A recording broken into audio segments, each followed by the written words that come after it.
तारीखला महानगरपालिका निवडणूक जालना शहरामध्ये होणार आहे. त्याची पूर्ण तयारी पोलीस विभागाने केलेली आहे.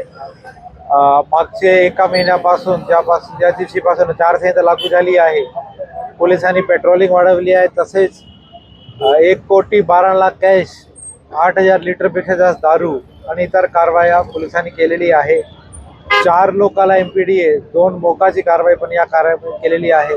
आता शेवटचे 2 दिवस आहे आणि त्यामध्ये कुठलाच गैरप्रकार नाही झाला पाहिजे, त्यासाठी आमच्या फुल रात्रभर एक्स्ट्रा पेट्रोलिंग असते.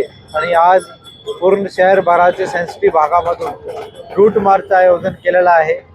या इलेक्शनसाठी 600 पोलीस कर्मचारी, 550 होमगार्ड, 2 SRPF प्लटून, 50 अधिकारी अशा मोठा बंदोबस्त नियोजन पोलीस विभागाने केलेला आहे. पूर्ण निवडणूकची प्रक्रिया शांततेने आणि निष्पक्षपणे पार पाडू अशी आमची पूर्ण तयारी आहे.